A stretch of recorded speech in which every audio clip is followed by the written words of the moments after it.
Whispering, as usual, "Honey," the young waiter carefully moved the pancake plate in the boy's direction. No fee. Never expecting anything in return, she never inquired his name. But when four shiny black SUVs showed up outside the cafe that morning, the whole neighborhood froze.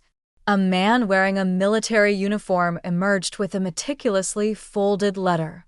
When that woman left, why did everyone get up at once, and who were they? Greetings from QH. Let's find out what actually occurred. Jenny Millers, 29, worked as a waitress at Rosie's Diner, a little restaurant in rural Kansas sandwiched between a hardware shop and a laundromat. Every day, she woke up before the sun came up, walked 3 blocks to work, tied her worn blue apron around her waist, and greeted the morning regulars with a smile that never betrayed the loneliness that surrounded it. She occupied a 1-bedroom apartment above the pharmacy and lived alone. Just her family? Over time, photographs were yellowed. Her mother died 2 years after her father, who died when she was 15. Jenny got little more than holiday phone calls and sporadic letters from her aunt, who had relocated to Arizona due to her arthritis. Jenny saw the boy for the first time on a Tuesday in early October.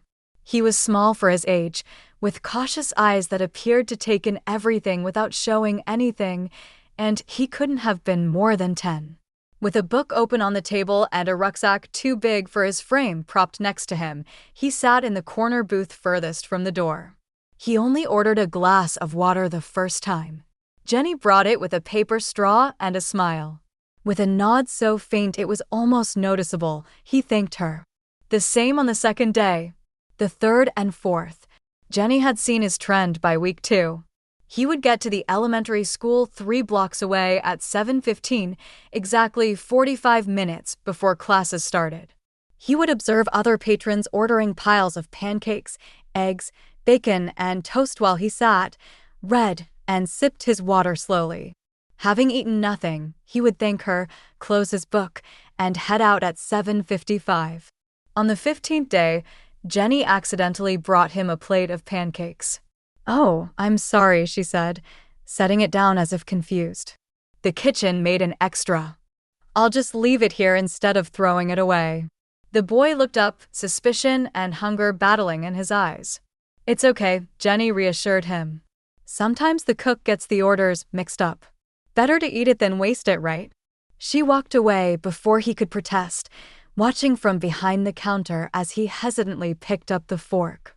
When she returned 10 minutes later, the plate was empty, and the boy's eyes remained fixed on his book, a deliberate avoidance that broke her heart a little. "Thank you," he whispered as she collected the plate. It became their unspoken ritual. Each morning, Jenny would bring the mistaken order or the extra batch the cook made, pancakes one day, scrambled eggs and toast the next, oatmeal with brown sugar when the mornings grew colder. The boy never asked for anything, never initiated conversation beyond a quiet "thank you," but he ate every bite, sometimes so quickly it seemed he feared the food might disappear. "Who's that could you keep serving?" Harold, a retired postal worker who occupied the same stool every morning, asked one day. "Never seen his parents." "Don't know," Jenny admitted. "But he's hungry." Kathy, who worked the grill, cornered Jenny in the back after the 3rd week. "You're feeding a stray," she said, not unkindly, but with the pragmatism of someone who had seen good intentions backfire. "You give handouts, they never learn gratitude. He'll just disappear one day." "They always do." Jenny didn't argue. She simply shrugged and said, "It's fine. I used to be that hungry too." It was the most personal information she'd shared with her coworkers in the 3 years she'd worked at Rosie's. The boy never volunteered his name, and Jenny never asked. Something in his demeanor, the careful way he entered and exited, how he angled himself to see both the door and the window, told her that questions would only drive him away. Instead, she made sure his water glass stayed full, that the pancakes were always warm, and that the diner felt like a place where he could breathe easier for 40 minutes each morning. Sometimes, when the diner was quiet and the boy was absorbed in his book, Jenny would allow herself to wonder. Was he living nearby? Did he have family? Why was he always alone? And why did hunger seem like a familiar companion to him? But she pushed the thoughts away. In her experience, kindness with conditions wasn't kindness at all. So she continued their silent arrangement, watching as the boy's shoulders gradually lowered from their perpetually defensive hunch as his eyes began to meet hers for a second longer each time she approached his table. That small change, the moment of eye contact that stretched from a millisecond to perhaps two, was enough to convince Jenny that whatever she was doing, however small it might be, mattered. By the 6th week, others had noticed Jenny's routine with the boy. Most said nothing, but some couldn't resist commenting, their observations laced with the particular cruelty of those who have forgotten what it means to need help. Playing charity worker on company time, asked a businessman who frequented the diner, his tone suggesting he found the entire arrangement distasteful. Kids these days expect handouts everywhere. Times must be changing, remarked another regular. In my day, no one gave away free food just because someone looked sad. Jenny heard these comments, but let them slide off her like rain from a windowpane. She'd learned early that defending kindness often hardened the hearts of those who criticized it. However, Mark, the diner's manager, wasn't so easily ignored. He called Jenny into the small office behind the kitchen one morning, his expression serious beneath his perpetually sweaty brow. "I've been watching you with that kid," he said, fingers tapping against the laminate desk. "Can't have employees giving away free meals. It's bad for business and sets a precedent." Jenny twisted her apron in her hands. "I understand. I'll cover the cost myself." Mark's eyebrows shot up. "From your tips? Those barely cover your rent." "It's my choice," Jenny replied, something resolute in her voice that made Mark study her more carefully. "Just one meal a day. I can manage." After a moment, Mark sighed. "Fine, but if it affects your work or if that kid causes any trouble, it stops immediately. Understand?" Jenny nodded, relief washing over her. She'd anticipated being reprimanded, perhaps even fired. But this compromise she could live with. Each morning, she set aside a portion of her tips, money that might have gone toward a new winter coat or the dentist appointment she'd been postponing, and paid for the boy's breakfast. On a particularly cold Thursday in November, the boy didn't show up. Jenny found herself checking the door every few minutes, an uneasy feeling settling in her stomach. She prepared his usual plate of pancakes anyway, setting it at his empty booth just in case. "Waste of food," Kathy muttered as she passed by, shaking her head. By closing time, the untouched plate had become a silent rebuke. Jenny wrapped the cold pancakes and took them home, unable to simply throw them away. The boy didn't appear the next day either, or the next. A week passed with no sign of him, and Jenny began to wonder if Kathy had been right. Had he simply moved on, as strays often did? The thought left her with a hollow ache she couldn't quite explain. She'd known nothing about him, not his name, not his story. Yet his absence felt significant. A small light, extinguished. "Told you," Kathy said on the 10th day of his absence. Not unkindly, but with the assurance of someone whose pessimism had once again been validated. They never stick around once the free ride ends. During this period, Jenny noticed a customer taking photos of the empty booth where she still occasionally left a meal, just in case. The next day, she discovered why. A local Facebook group had shared the images with a mocking caption. "Rosie's Diner now serving imaginary charity cases." The comments were even worse. "Publicity stunt. Bet they'll claim the food goes to underprivileged children while throwing it away. Feeding strays just creates dependency. That waitress needs a reality check. Next time a strange kid approaches you, remember this. You're being set up for something." Jenny had never considered herself particularly vulnerable to others' opinions, but the cruelty of these comments stung. That night, alone in her apartment, she questioned her actions for the first time. Was she foolish to help someone without knowing anything about them? Was she projecting her own past onto a situation she didn't understand? Seeking comfort, She opened the small wooden box where she kept her most precious possessions. Inside lay a faded photograph of her father in his army medic uniform, his smile gentle despite the harsh desert backdrop. Beside it was the small leather journal he'd carried through his service, the pages worn from frequent handling. Jenny opened it to a dog-eared page, reading the words she knew by heart. Shared a half ration with a local boy today. Johnson said I was crazy, that he'd probably report our position to hostiles. Maybe. But the look in his eyes when he ate, same as mine when Mom would save me the last piece of bread during the hard times. No one grows poor by sharing half a loaf. But those who forget to share remain hungry their whole lives. Jenny traced her finger over her father's handwriting, a sudden clarity washing over her. She didn't need to know the boy's name or story to recognize hunger. And hunger, whether physical or emotional, asked for bread, not questions. Nobody knew the boy's name. Nobody remembered the face of the person who helped. But each morning, someone wasn't hungry anymore. On the morning of the boy's 23rd absence, Jenny arrived at the diner with diminished expectations. The habit of looking toward the door at 7:15 remained, but the sharp anticipation had dulled to a quiet resignation. Still, she prepared a small plate of pancakes, just in case, and placed it at his usual booth. At 9:17 a.m., everything changed. The first sign was the sudden quiet that fell over the usually bustling diner.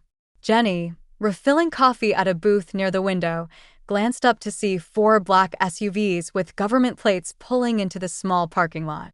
They moved with choreographed precision, forming a semicircle in front of the entrance. Customers stopped mid-conversation.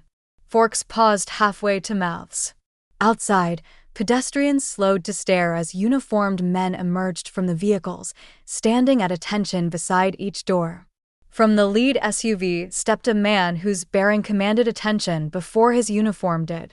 Tall, with the weathered face of someone who had seen too much sun and too little peace. He wore the dress uniform of a high-ranking military officer, his chest adorned with rows of ribbons and medals that caught the morning light. He scanned the diner's facade before walking purposefully toward the entrance, flanked by 2 younger officers. The bell above the door chimed as they entered, the sound unusually loud in the expectant silence. Mark emerged from the back office, straightening his tie nervously. "Can I help you, gentlemen?" he asked, his voice higher than usual. The senior officer removed his cap. "I'm looking for someone who works here." A woman named Jenny. The diner became so quiet Jenny could hear the soft hum of the refrigerator behind the counter. All eyes turned toward her as she stepped forward, coffee pot still in hand. "I'm Jenny," she said, trying to keep her voice steady despite the sudden dryness in her throat. The officer's stern expression softened slightly. "Jenny Millers?" She nodded, setting down the pot before her trembling hands could betray her anxiety.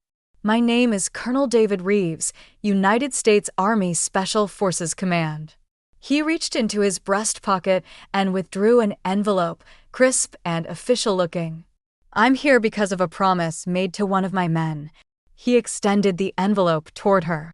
"This is a letter from the Commanding General of Special Forces Operations.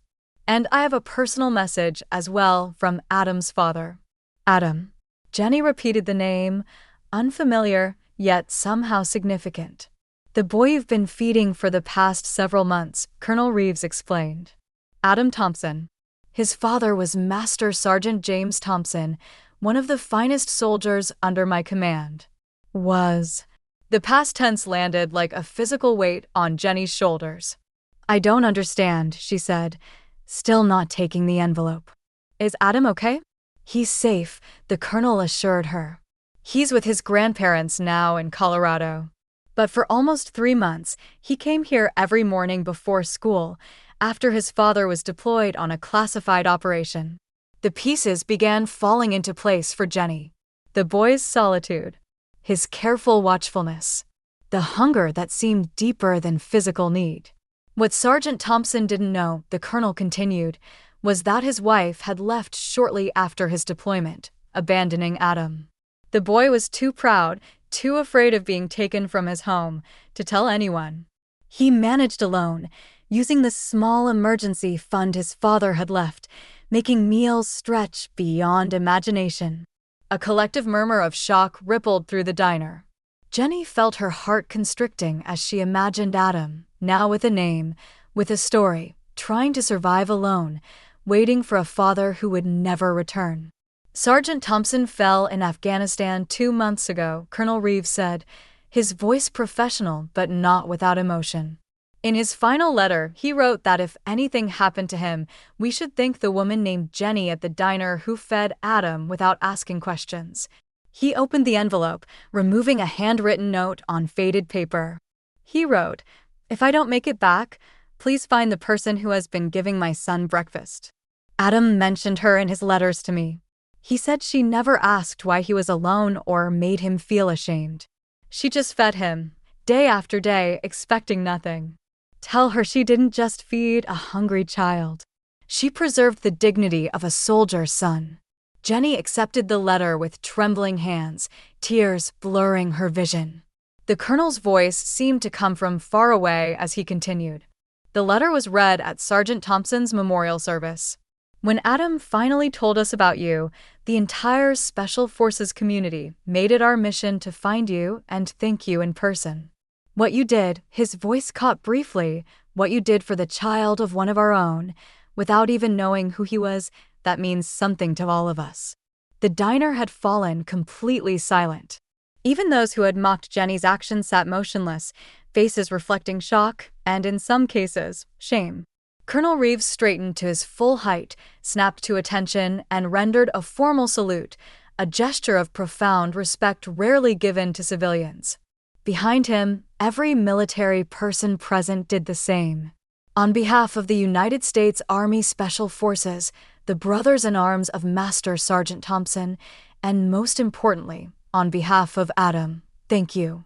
Jenny stood frozen, overwhelmed by the knowledge that her simple acts of kindness, pancakes and eggs, a glass of milk, a smile without questions, had meant so much to a boy living through unimaginable circumstances. To a father fighting his last battles far from home. "I didn't know," she finally managed, her voice barely above a whisper. "I just couldn't let him go hungry." The colonel nodded. "Sometimes that's enough, Miss Millers. Sometimes feeding a hungry child without asking why they're hungry is the greatest kindness of all." As if on cue, every military person in the room and every soldier standing outside by the vehicles saluted in perfect unison. The customers in the diner, moved by the ceremony unfolding before them, rose to their feet in silent respect. Jenny, the quiet waitress who had lived nearly invisibly for years, stood in the center of it all, clutching a father's last thank you in her hands. A woman whose small daily kindness had preserved not just a child's well-being but a soldier's honor and peace of mind in his final days. The week following the colonel's visit transformed Rose's diner in ways no one could have predicted. The story spread through town like wildfire, jumping from conversation to social media to the local newspaper. The same Facebook group that had mocked Jenny's charity case now shared a heartfelt retelling of Master Sergeant Thompson's letter, gathering thousands of shares and supportive comments. Regular customers began requesting Jenny's section specifically. They left generous tips with notes of appreciation. "Thank you for reminding us what matters. My son is in the Navy. Your kindness gives me hope."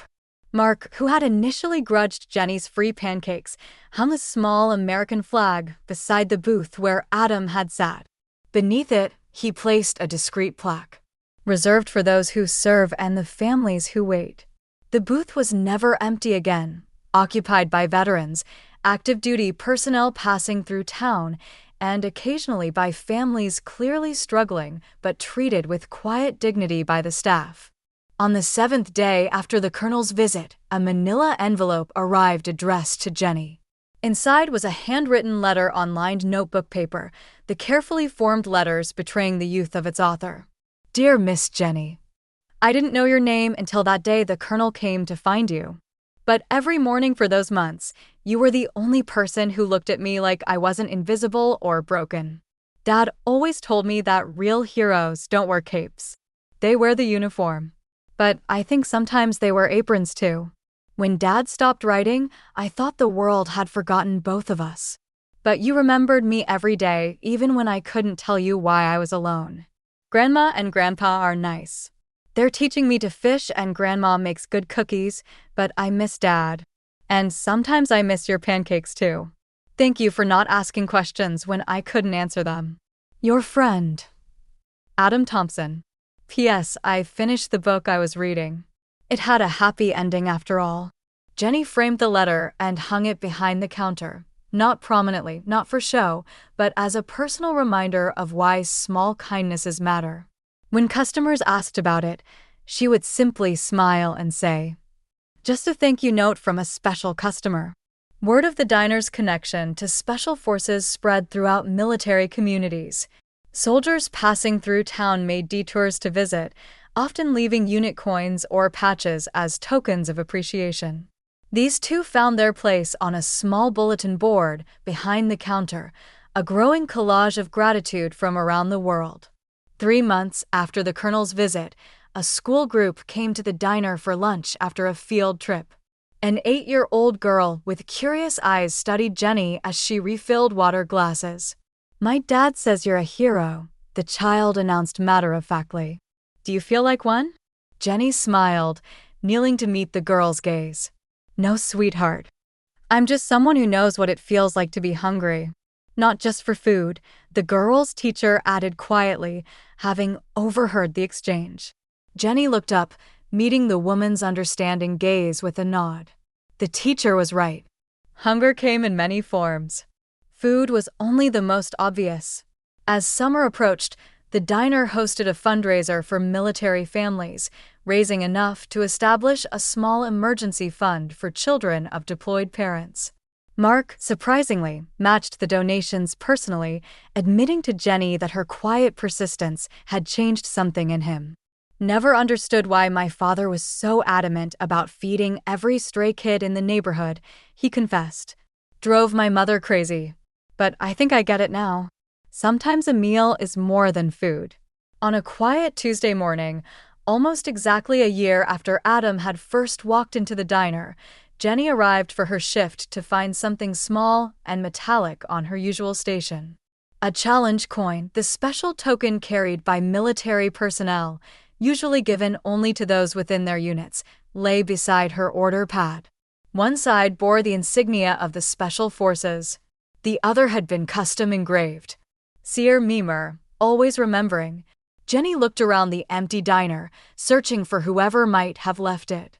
Finding no one, she stepped outside, scanning the street as the early morning breeze gently stirred the American flag hanging above the entrance. No unusual cars were parked nearby. No waiting messengers. Just the town waking up, sprinklers ticking on lawns, and the distant sound of the school bus making its first rounds. She slipped the coin into her pocket, its weight a comforting reminder that kindness offered without expectation sometimes returns in unexpected ways. That evening, as she hung her apron before heading home, Jenny noticed Mark placing a new sign in the diner's window. Simple but elegant, it read, "Whoever you are, whatever you can pay, no one leaves hungry." When he caught her watching, he shrugged self-consciously. New policy. Figured it was time. Jenny smiled, understanding the unspoken acknowledgement in his gesture. No grand speeches. No public declarations. Just a quiet commitment to see the hunger in others and respond with what was needed most: food without judgment, kindness without questions. As she walked home in the fading light, the challenge coin a solid presence in her pocket, Jenny thought about Adam, now growing up with his grandparents in Colorado, carrying his father's memory, and perhaps, she hoped, the knowledge that even in one's darkest moments, kindness exists in unexpected places. Not everyone who helps needs recognition. Some people just need to know that today, someone isn't hungry. And that alone is enough to change a life. You might forget the story in a few days. But if nobody retells it, history will remain silent forever. Subscribe to Incredible Stories, where justice, kindness, and memory are protected until the end.